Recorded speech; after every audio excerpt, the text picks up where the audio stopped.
Hey, everybody, it's Mike from The Mike Wagner Show, powered by Sonic Web Studios and brought to you by official sponsor of The Mike Wagner Show, international warring author Mia Moses The Missing, available on Amazon and paperback and ebook. We're here with a terrific lady who's an actress, director, and producer born in Queens, New York, known for her appearances in Bosch, Spiderman, and the Spider-Man with Miles Morales, and also partner with Johnny Blue, actor, singer, and martial arts expert. And of course, be involved in a project where she's not being an actress, singer, and everything else, director, producer. She has a volunteering and a passion for dogs, basically. It's a nonprofit dog rescue. That was a hobby turned to a passion. And of course, talking about one of her favorite dogs is Dublin, a great female Dane Shepherd, Staffordshire, or a Pitbull type, and just seeing what's going on in these shelters, and is going to bring up about that. You know, a dog lover, and she'll be happy to talk about dogs. And there's a movie out which is called The Canine Condition, Facing a Broken System, and part of a podcast, and understand why canines are such an important in society. Live, ladies and gentlemen, and plus dudes in beautiful downtown Los Angeles, the multi-talented actress, director, and producer from Queens, New York, now living in Los Angeles, and a new documentary exposing reality of rampant euthanasia of countless animals every year to overcrowded shelters. And it's basically a Dog-u-Mentary series called The Canine Condition. Once, ladies and gentlemen, the multi-talented Jacqueline Pinol. Jacqueline, good morning, good afternoon, good evening. Thanks for joining us today. Hi, thank you for having me. What an introduction. Thank you. Well, we're basically barking up the right tree in this one here. You got to say that. So we're not barking up the wrong one, the right one. So we got to say Right too. yes, for sure. That's right. So you're an actress, director, and producer born in Queens, New York. You're now in Los Angeles. You're known for being in Bosch, Spider-Man, and Spiderman Miles Morales. And you have a documentary out which exposes the reality of rampant euthanasia of countless animals every year due to overcrowded shelters. And you have basically a new documentary series about Dublin, a female pit Great Dane from mixed from a Los Angeles pet shelter. And you have what's called The Canine Condition, Facing a Broken System, which is not just a movie, but also a podcast as well. And before getting all that, tell us how I first got started. With my passion for dogs really started because we adopted Dublin. Johnny, my husband, and I, we had no idea that there were dogs up for adoption. We just happened to have found her as a stray. And in our city, and many cities around the country, if you find a stray dog, you find the local shelter because somebody could be missing their dog. Mm-hmm. So you found somebody's dog, and so we took her to a shelter nearby the area where we found her, thinking surely somebody's looking for her. And she was a great dog. You could just tell. I mean, you just had this easy connection with her. When you visit a shelter for the first time, you go, oh, what is that dog and that dog and that dog? And there's just rows of dogs in kennels, which kind of look like jail cells, let's be honest. So Mm-hmm.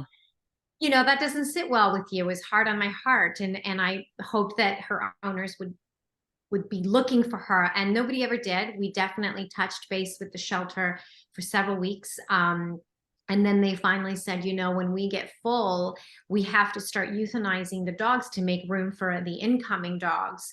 So the ones that have been here the longest, or the ones that are of a certain breed because they're harder to adopt out, meaning the Pitbull type dogs, the Staffordshire, the American Bulldog types, they go first. And that did not settle well with me. So that started our journey into not just saying, hey, this isn't right, but what can we do about it, and who is doing something about it? So our documentary series is really more to empower the viewer and citizens in the United States to find people who are doing good things, places and organizations and volunteer organizations that are doing right by dogs. And let's jump on board their missions. Let's support those groups, because we need to grow the numbers of good people and the good organizations, so that maybe we can outnumber the bad or the people who are just not caring enough to do anything about it. Mm-hmm. And that became our mission. So we shot our documentary on our own dime. It's a self-funded independent project. And we wanted to give everyone an idea of what's happening around the country with the canine condition. Mm-hmm. And what was that one precise moment that simply influenced you into what you're doing? It's like, what was that one precise moment that gave you a light bulb and said, this is what I'm going to do here. What was that one precise moment for you? When the lady at the shelter said, "Hey, do you want me to call you? Do you want to be first call?" She said to me. And I didn't know what that meant. And I said, "What does that mean?" She goes, "Oh, before we euthanize her, we can call you and give you a chance to adopt. But if not, we have to euthanize her." And I said, "Oh my gosh." That was like the light bulb went off. Like, this is not happening to just me. This is happening to thousands of dogs around the country, and surely other people are doing what I'm doing. Or what if other pet owners haven't gotten the chance to find their dog and their dog gets euthanized before they can find the dog? So all of that was keeping me up at night. And, you know, as an actor, as a professional, and being in the industry and having access to other friends who love animals and who are editors and cameramen and sound, you know, production, I got a crew and I said, "Guys, let's do this. Help me." And everybody was on board. Nobody turned away from helping dogs and helping humans, you know. And helping dogs, we are helping humans. We are helping families learn to keep their dogs, to vet their dogs properly, to find help, to find resources so that they don't abandon the dogs. And I think the biggest lesson I've learned walking away from the documentary, because we're done filming, now we're just doing festivals, is spay and neuter your pets. We need to help people spay and neuter their pets, and helping families understand that if you're not ready to take on a dog, because it's a big responsibility like raising a child, don't get a dog, and don't give a dog to anyone, because you're handing them a child for 18 years. That's You know? if the dogs last long. That's the thing. So just like my dog, I was telling you off the air, Shih Tzu, generally lasts about 10 to 12 years, and Beagle Boxer, I think about maybe 12 to 14. And I think the smaller dogs, what, like 6 to 8, like Chihuahuas, poodles or something. And, and since we're on the subject about, you know, having a child, you know, 18 years before they're legal and everything. And of course we talk about some of the, longevity of dogs and, what is like the, destroyer's lifespan for a dog, what breed and the, longest lifespan of a dog. So for the Great Danes, those really large breeds, and the Mastiffs, we're talking maybe 7 to 10 years, you know, especially the purebred Great Danes, which there are a lot of them. And when people are fixated and stuck on wanting a specific purebred dog, you can find them in rescue. And then for the smaller dogs, you know, the pugs and the Shih Tzus and the Pomeranians and the Chihuahuas, they can live 15 to 18 years. Oh, wow. So when you get a puppy, or when you gift a puppy at Christmas, which is a very popular thing, you got to ask yourself, am I gifting this 18-year responsibility or 7 to 10-year responsibility, with vet bills and all, food, dog sitting, training, you know, I mean, you know, got to think, we got to think again when we do those kinds of things, or when we take on the responsibility. I think we would see less abandonment. And nowadays, sadly, you know, what we've discovered doing our documentary is that the shelters are the last place you want to take your dog, because they're not safe, beautiful, you know, spa-like environments where doggies get new homes. It's not that anymore. That is an idea of the past that doesn't exist in our country, just sadly, anymore, because of the overpopulation of canine companions. And there's not enough room, funding, or staffing at these facilities to properly care for all the homeless dogs. Mhm. And what is a common breed of dog, that go into shelters and everything? And what's a common breed of dog that most adopted and was like the rarest and the most difficult? I would say the most common breeds you'll find are the Pitbull type breeds, any bully dog breeds, and nowadays the Huskies and the German Shepherds. There Wow. are hundreds and hundreds of purebred, beautiful Huskies, puppies, older, young mama dogs. They're 2 years old, but they had a litter, and they're sitting in shelters, and sadly, they're euthanized weekly, because there's so many out there. You know, when Game of Thrones came out, there was a time where, you know, the wolf looking dogs, the wolf types, really attracted people to that breed. And I think people started breeding Huskies like crazy around that time. And then they realized that Huskies need a lot of activity. You know, they'll get themselves into trouble if they're not properly guided, because they are a breed that needs direction. They thrive on guidance, on training. You can't just leave them be and go off to work all day and expect them to just be sitting on the couch with their paws crossed waiting for you. As much as we love that, you know. I wish some of my dogs did that. So So I think a lot of my journey is helping to educate other pet parents and dog lovers, and to say, hey, if you're not a dog lover, that's okay. You don't have to be. You don't have to adopt a dog, gift a dog, have a dog.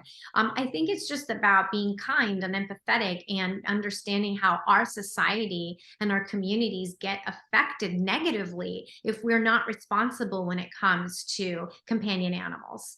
You know, it affects every aspect of our society. And so whatever speaks to people, I try to, you know, target different audiences for different things, because some people care more about, you know, where are my taxes going? Where is my money going? When you are paying taxes and they're taken towards city services, they're going to the shelter system partly, and a lot of the funds are not being used properly. And so I think we need to speak up more as citizens in our city council meetings and in our local governments. I think people forget how much power we have as voting citizens on any topic, not just animal welfare. and make sure you're barking up the right tree. You got to say that. So Yeah, and you've got to bark up the right tree. You know, sadly, the animals don't have a voice. We are their voice. So I think it's time to start using our voices to help out a species that we've domesticated, that we've made this species. People are breeding them left and right, which is unfortunate. And some people don't mean to have accidental litters. They just didn't have the funds maybe for spay or neuter, or they don't know about that. And that's why I now started my nonprofit foundation, the Canine Condition Foundation, to help families who have dogs find a vet near them to spay and neuter and vaccinate and microchip their pets. and that's a very good idea. We'll talk more about the Canine Connection with Jacqueline Pinol here on the Mike Wagner Show. But first, listen to the Mike Wagner Show at the MikeWagnerShow.com, powered by Sonic Web Studios. Visit online at SonicWebStudios.com for all your needs. Looking at a professional website without breaking your budget? Sonic Web Studios is the answer. Sonic Web Studios offers fast, affordable custom web designs that blow the competition away. Call today, 1-800-303-3960. That's 1-800-303-3960. Or email to support@sonicwebstudios.com. Mention Mike Wagner Show, get 20% off your first project. Sonic Web Studios, take your image to the next level. Also, time to give official shout out to our official sponsor of the Mike Wagner Show, International Warring author Mia Molson-Zia. If you love fast-paced mysteries, you love Missing by Mia Molson-Zia, available on Amazon in paperback and ebook. Missing is fast-paced and intriguing with an unforgettable twist. Takes place in 4 countries, 2 strangers, 1 target, where truth is illusion and those who love be the first go missing. It's available on Amazon in paperback and ebook.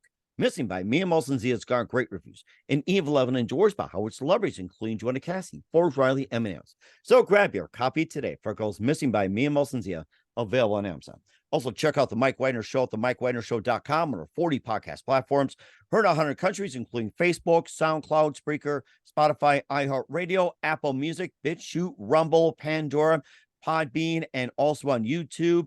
And follow us on LinkedIn, Instagram, Twitter, TikTok, Facebook, Threads, and more. Make sure you take us with you on any mobile device. And for great gift ideas, go to Amazon.com. Check out the Mike Wagner Show podcast.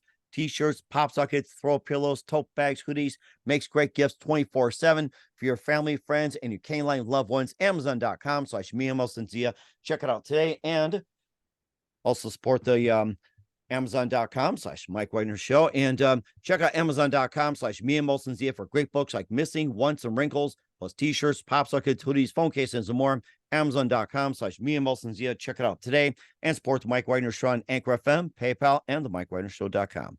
We're here with the amazing actress, director, producer, and of the Canine Condition here on the Mike Wagner Show with Jacqueline Pinol. And before we get back to the Canine Condition, and been an actress, director, and producer for quite some time. You're known in Bosch, Spiderman, and Spiderman Miles Morales. And tell us how you first got into acting, and you got into Bosch and the Spider-Man series. This is amazing. Oh, well, I grew up in Los Angeles, so like any artist, we seek opportunity for auditions. You have to constantly network and study your craft. So, and that's what I've done since I was very young. I've never stopped, studying and collaborating with other actors and in theater, plays, classes. And then you go to auditions and you here and there book the jobs, and you build upon your resume and you get to know people. And I'm very happy and I feel very fortunate to, be working enough to have that as my career and what I do for a living. So, fingers crossed that's something I can always pursue. And that's really interesting too. Was it one precise moment that simply influenced into what you're doing for the rest of your career? Oh gosh, I randomly booked a movie when I was very young, and it was opposite Kevin Costner, and it was a very small role. But when I showed up to set, and I didn't realize, I didn't know what Sam Raimi looked like. I just knew he was the director. And I'm walking right by him and he says hi. And I go, hey, just like a casual, I thought he was a crew member. And I said hello, and very sweet man. And then later they go, excuse me, everybody. Our director wants to have a word with everyone. And it was the guy who had said hi to me, just Oh, and and he was so kind and so welcoming, but he was just like one of us. And back then, I was so young and I thought like that there's like the upper echelons and I'm in the lowest totem pole and blah, blah, blah. And you sort of rank yourself because you're so young and I was new to everything. And what that movie did to me, even though it was such a small role, Kevin came on set and he could not have been kinder and more gentlemanlike. And I felt so welcome. And I felt like I had been doing it for years. It didn't even feel like my first movie. And I thought, wow, I can really do this. And I can fit in with, the big names. And like, it gave me confidence. It made me believe in myself and know that I was on the right path. And all I had to do was persevere. And after that experience with the two of them, it was just a lovely way to energize me and say, I'm gonna keep going. And that's really good as well too. And you're also working with Johnny Blue as well too. And tell us how you got working with Johnny.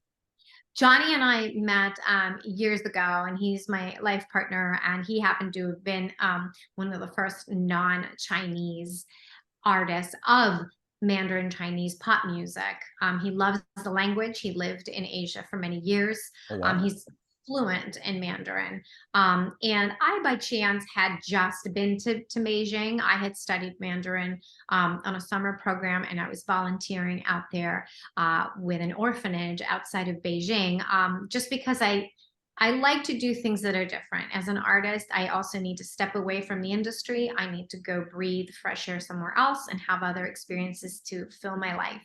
And at that time, that's what I was doing. And I came back home and I ran into him in LA. He was recording music in LA, and I'd known him from high school. Oh wow, amazing. Johnny and I had crossed paths in high school, just casual hellos, and knew who we were. And but the fact that he knew Mandarin and I just studied it, and I was very interested in the language and the culture, we really just were drawn to each other. And the rest is history. Here we are in this documentary for the last 7+ years, and people warned us, if you're going to make a documentary, you're not going to make it overnight. And boy, were they right. Well, speaking of history, I like to hear a little bit of Mandarin from you. This sounds really interesting, even if it's dog language. Let's hear you speak some Mandarin. 我说的不好，我想wolfen, go, like dogs is go. So I say I have 5 dogs. And I said I don't speak it very well. And unfortunately, I've lost a lot of it because if you don't practice it on the daily, Mandarin is a language that's tonal, and it goes. The sound just goes. Now, Johnny still uses it, and he has to use it in his professional life a lot. But it's funny. It's like you come home, and then, of course, we're not going to speak to each other in Mandarin. So it's like I'm a bad student. I really should have stuck to it more because I am a linguist, and the Romance languages do stick with me more. Mandarin is something you have to stay on top of when you're not immersed in the culture. And of course, you can also talk to your dogs that way too, and they'll still love you for it. So. Oh yeah, well, I need that means I love you, and I always say that to them. So, and they love love it. I think they hear you because it is tonal, it's musical. So they start to cut their heads from side to side. It's very cute. Oh, that's interesting. I really like that as well too, and that's where you have the canine connection as well too. And of course, you adopting Dublin and talking about your journey and everything else with Dublin as well as part of the canine connection. What are some other dogs that you had before you had Dublin? Before Dublin, Johnny and I had gotten a pug. I had a pug when I met John, and I had a pug that I had gotten from breeder. And back then, I didn't know where else you would get a dog. I'd never had a dog. I actually grew up afraid of dogs, and this Oh, is a story that I share in the documentary, especially large breed dogs, because I'd been bit by a German Shepherd as a child. oh my And, goodness. um, and that just scared me off, so we never had dogs growing up. But this was in the early 2000s, just like, you're in college, there's a lot going on and you're thinking, I want a puppy, and this is where you get it. My friends are like, look online. And back then there was no social media, it was just starting, and like, it wasn't where you went to find things. You still went to a search. So you did an internet search, and I found only breeders. And it was years later when John and I met that we got a pug that we realized, oh my gosh, there are dogs for adoption. And we just didn't know. Do you know what I mean? So I think that was part of the journey, but I think the shelter visit was the turning point for us. It wasn't going to a rescue in a foster home based rescue where the dogs are well taken care of. It was like a bunch of dogs in jail cells, and it's heartbreaking to see them on these concrete floors, and they don't get walked every day. They'll not get walked for weeks sometimes because there Oh isn't. my goodness. Woo. Yeah, so as it's a heartbreaking, tough topic to talk about sometimes, and a lot of people can get so emotional. But I think we have to get past our emotions, and instead of putting blinders on, we got to take the blinders off. Because if we want to make a real difference in our society, there's so many small things we can do to just make it better for humans and canines in our world. Now, assuming if somebody wants to adopt a dog or a puppy from a shelter, just walk us through a process and how you correctly do it. Because people going blind goes, oh, I love this cute little one. They just grab it. What is the exact process that people should follow when it comes to adopting? So I make that think same mistake. there's a variety of ways, and the first thing you have to do before you visit the shelter is definitely like ask yourself, okay, do I own or do I rent? Because a lot of times if we rent, we have to find out if our landlord has a weight limit on the dog we're going to get, and if there's an additional and monthly added rental fee or a deposit for having a pet. A lot of families go and adopt, they come back, the landlord says you can't have that dog here, and then the dog has just gotten used to its new family and they have to return the dog because the landlord gives them 72 hours to get rid of it. So those are the first steps before even visiting a shelter. Find out what can you accommodate, and then ask everyone in your home, if it's not just you, how many hours is everyone home, and is everyone on the same page about training this dog who's going to come into a new environment. What age do we want? Do we want to train a puppy potty training and get it from when it's baby like, or do we want an older dog that's settled in that we have to get used to? What are we looking for? Shedding, no shedding? Like, ask yourself all those questions. That way you have a very specific idea of what you want. And then be open once you get to the shelter and to connect with a dog based on there's an emotional connection, a real vibe that we get, kind of like with people. You'll walk into a room and there's some people you're more drawn to than others, there's a Mhm. vibe. Right. And Exactly. We know how it is. There's an instant connection, and there's some people look like that. exactly. So Like dogs and cats. I know how it goes. So So, I think that those are some of the ways to inform yourself of like, is this the right dog for my lifestyle, my home, my hours, when I'm home, when I can walk it. And then also financially, is a larger dog, it's going to be more dog food, more expensive vet bills if something goes wrong, or do I want a smaller dog? So things like that will set you up for better success when going to the shelter than if you just walk in and think you're just going to walk away with the perfect dog. There's no such thing as a perfect dog. There is just that connection and your willingness as a human to say, this is the dog I want to train and guide and show love to and have it be my companion. And of course, there's various breeds out there as well too. And there's people asking, what is the easiest breed or breeds, to train and raise a dog, and what is the most difficult and most challenging breed to raise a dog? I think, oh gosh, that's a tough one because each dog is an individual, and you can get within a breed wonderful, obedient, easy to train dogs. Like I have pitty mixes, Pitbull type dog mixes. I love the pitties. I'm a big advocate of educating people on the love and loyalty and kindness of the Pitbull type dogs. And I have one Huckleberry who was so easy to train. The trainer after, because I brought him in from Georgia. I've met him on my travels in a shelter in Dublin, Georgia. I had gone to Dublin because we had a dog named Dublin. So I'm all connecting these dots. And then Huckleberry was very easy to train. The trainer even said to me, he listens on the spot. Like we don't have to spend a whole lot of time teaching him things. And then when we had Dublin trained, because she was our first large breed dog, they were like, she is stubborn. Oh boy, is she stubborn. She has a mind of her own and she does not want to listen until you really sit with her and make her listen and repeat each exercise 20 or 40 times. And I'm like, wow. So I think it's a personality thing. I think they're just like humans within their breeds. Some are more quirky, some are quieter, more shy. So I think you should ask yourself what kind of energy level. And the thing is, at the shelter, they'll have minimal information, but some information on the type of dog. And then if you're stuck on a purebred dog that you want to get from a shelter, you'll see them, but then get educated on the breed. A lot of people are in love with the golden doodles nowadays. They love doodles. Wonderful doodles. Well, guess what? So many doodles get purchased from breeders and then shortly after get turned into a shelter because the breeders won't take them back. Wow. Because golden doodles need training. They are not an easy breed. And if they don't get properly trained, they can bite kids. I've seen it happen. Doesn't mean it's the dog's fault, but if you expected the perfect little fluffy puppy that doesn't shed, that isn't what they are. They are living sentient beings who need to be trained, So I try to help just spread the word. There's always so much information to learn from before you make such a big commitment. So it's not just, I'm not one to be like, hey, go adopt. It's like, wait. First, make sure you're ready. Are you ready to take it on? You know what I mean?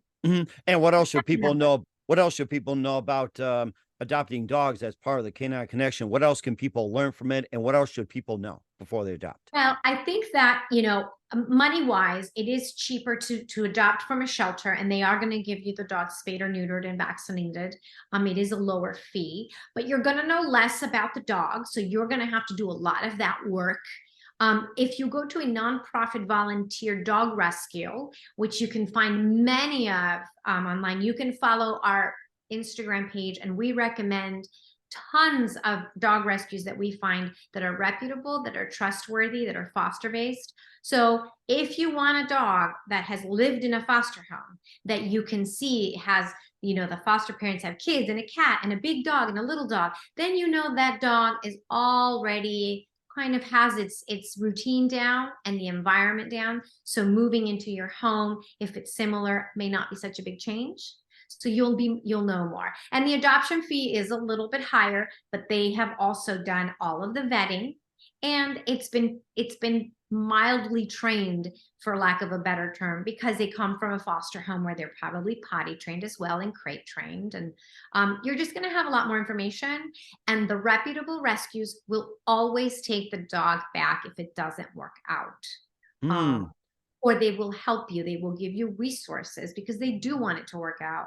They're very picky on how they choose adopters, but it's for your own good. They're not being judgmental of you. They're just saying, hey, we know this dog really well. We don't think this one's a good match. Hey, but maybe this one's a good match. So I think we just have to be a little more flexible and expect less from these beings. I think people expect too much and then they set them up for failure. And what about purchasing pets from Petco, PetSmart, or your local pet shop? So I don't recommend buying from pet stores. We actually frown upon that. A lot of actual stores, at least in certain parts of the country, I do know that they don't sell dogs anymore. A lot of them are private and boutique stores that we don't support simply because the dogs come from puppy mills, which is basically a puppy factory where they're just breeding the mom and dad dogs over and over and over again. Each heat cycle, they take their puppies away and they sell them behind these glass cages or at the puppy stores. But a lot of them are sick. And you won't know it until you get home and the dog starts to settle in. And it's like when we're running on adrenaline. And then when we finally have a moment to rest and decompress, we get a cold or we get a flu. Right. It's the same thing with the dogs. They're running on adrenaline. They're being moved at a very young age. They're living in these cages with other dogs, lots of barking, big lights, lots of people, constant. When they finally get it purchased and go into a home, they decompress and they come down with all kinds of illnesses. Oh, And wow. some of them, it's very common to get parvo or distemper as a young puppy if the vaccines were not given at a certain time, if the hygiene wasn't proper in their young age. And then what happens is parvo and distemper are so incredibly expensive to treat, and you're not guaranteed the dog will survive. So then people have poured thousands of dollars into this puppy, and then they lose the puppy, and no one's going to give them their money back. Oh The my gosh. pet store is a purchase. You are like, they are selling you an item like they sell you a pair of boots, and they don't take refunds, returns, or exchanges. So to support those businesses is to support them exploiting the mom and dad dogs in the puppy mills, and you keep that chain alive. Mhm. We're trying to minimize, and there are a lot of wonderful organizations in this country. Two that I can think of: CAPS, Companion Animal Protection Society, and Bailing Out Benji. CAPS is based in West and East Coast. They do national work, and Bailing Out Benji is based in Iowa, and they do national work on trying to educate people on this. There's actual data and evidence. So it's not an opinion piece. It really is. There's evidence that this is what happens. And I think we should be a little more empathetic and conscientious and not purchase puppies from stores. And what about getting dogs from a farm?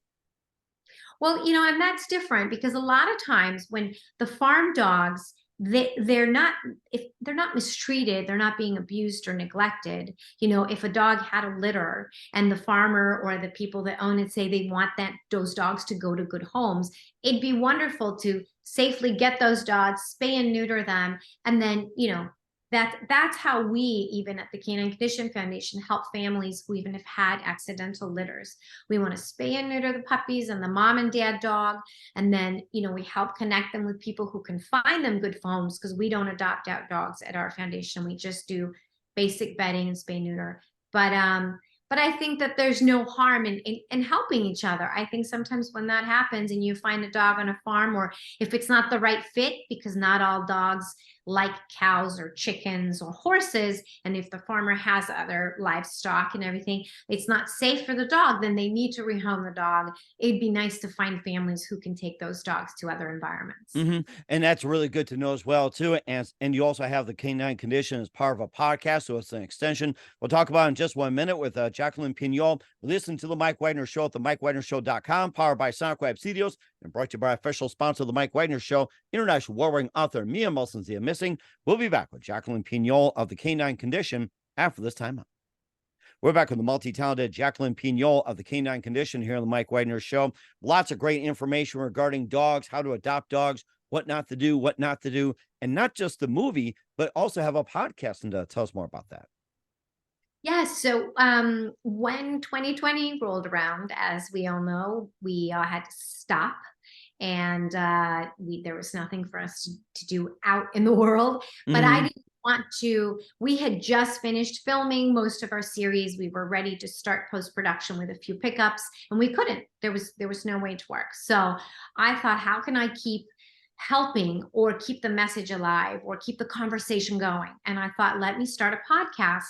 And so instead of funding, because we couldn't at the time do more episodes with more rescues around the country, I reached out to rescue organizations around the country that I would want to to cover, and we did a podcast episode with that organization. So I have 2 seasons out so far. Each is 25 episodes, and each one is dedicated to an organization around the country, big cities, small towns, everywhere in the USA, to give people an idea of the kind of work that's being done. You know, there are amazing volunteer places that are working with dogs when veterans have to take a medical leave, when they are not well and they need their dogs cared for. There are places for that. There are places that train rescued dogs to be companion animals for veterans with PTSD.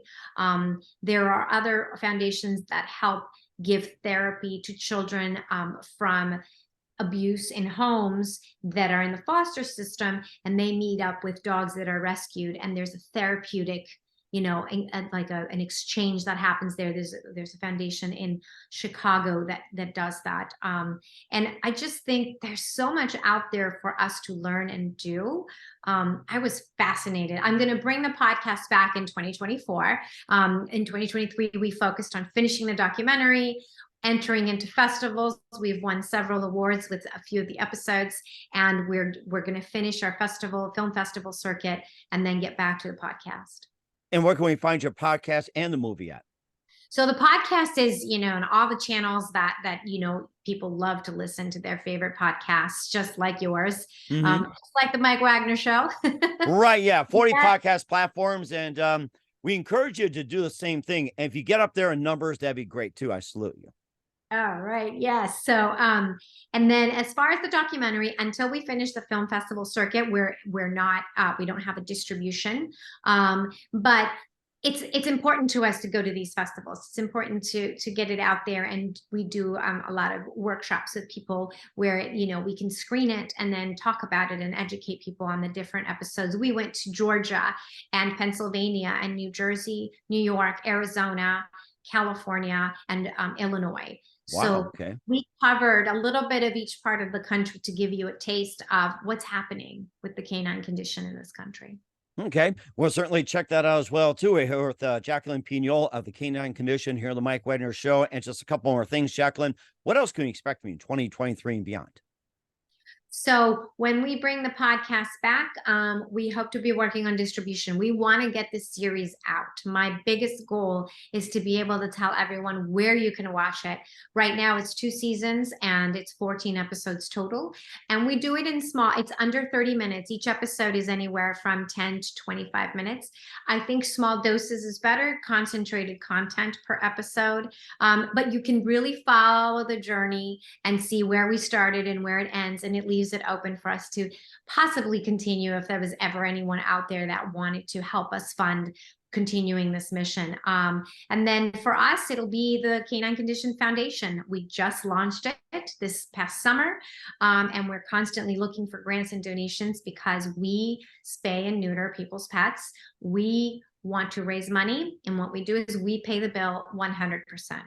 Nice. No questions asked. I think it's really important to support families who can't afford it, who can't prioritize a spay neuter. We don't want to shame anyone. We don't want to make anyone feel bad. We don't need to, you know, a lot of these city programs that offer low cost or free, they make you show proof of income or low income. That to me is silly. We don't need to do that to people. We need to be like, hey, you need help. You want to spay neuter your dog? Let's do it. Let's find a vet near you. Let us raise the funds and let us pay the bill. So that's my big mission for 2024. And that's a really good idea as well, too. Bark up the right tree on that one. So, and also, who do you consider biggest influence in the career? Oh my goodness, that's a big question. Who is my biggest influence?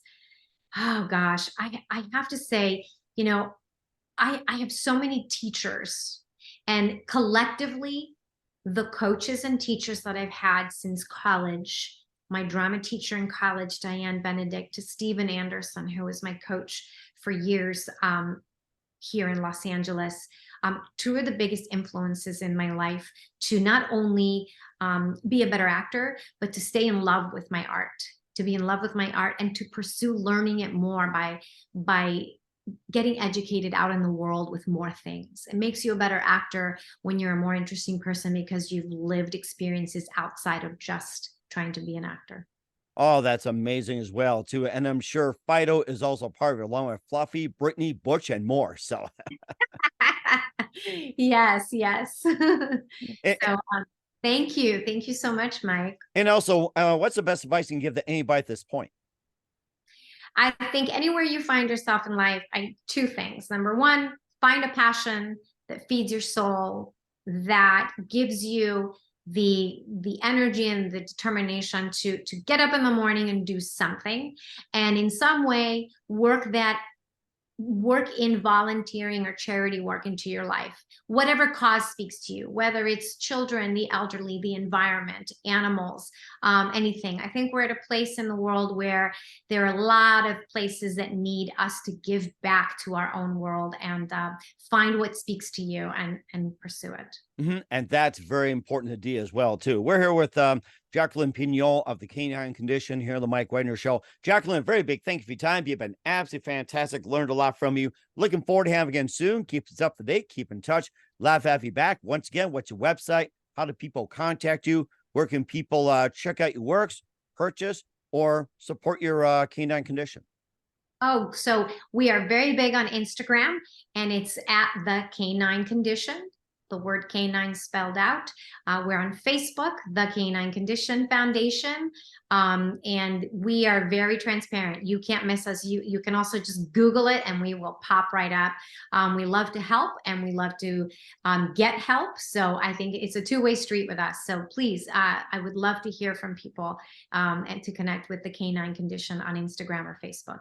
And we'll certainly do that as well, too. Once again, Jacqueline, a very big thank you for your time. You've been absolutely amazing. Looking forward to having you again soon. Keep us up to date. Keep in touch. Love having you back. Wish you all the best. And Jacqueline, you definitely have a great future ahead of you. Thank you, Mike. Thank you so much. You too.